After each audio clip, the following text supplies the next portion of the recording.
Ja nüüd tere tulemast Sloveeniasse. Nagu te näete, oleme me leidnud ühe väikese armsa poekese, mis müüb Sloveenia ja Vahemeremaade erinevaid tooteid ja lähemegi uurime järele, et mida nad täpselt siis Sloveeniast Eestisse toovad.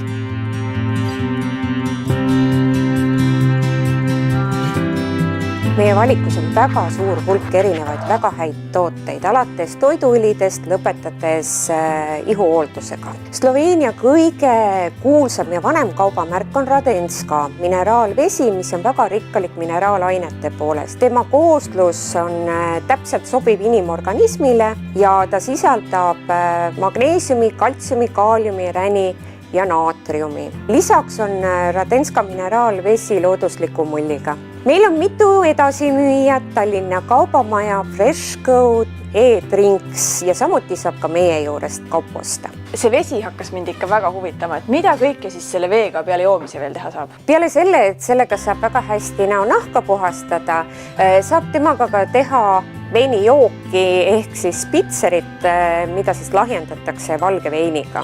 Kust looduses seda vett leitakse? Mineraalvesi Radenska tuleb väga sügavalt vulkaanilisest kihist ja tal on sees juba oma loomulik mull, nii et sinna ei ole lisatud süsihappegaasi. Sellel kevadel on meil ka uudistoode mineraalvesi Radenska, mis on siis maitsestatud piparmündi ja sidruniga ning natukene on lisatud sinna õunaäädikat ja teine variant on siis sidruniga ja on lisatud ka õunaäädikat. Ei ole lisatud suhkruid. Lisaks mineraalvesi Radenska sobib, ütleme siis klassika variant sobib siis ideaalselt väikelapsest kuni eakani ja mullivaba siis trenni ajal.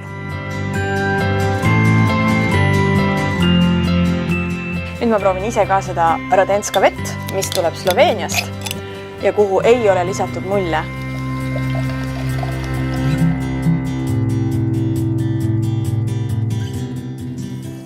Nii et te siis teate, et pullpunt on siis see, kes seda Eestisse maale toob.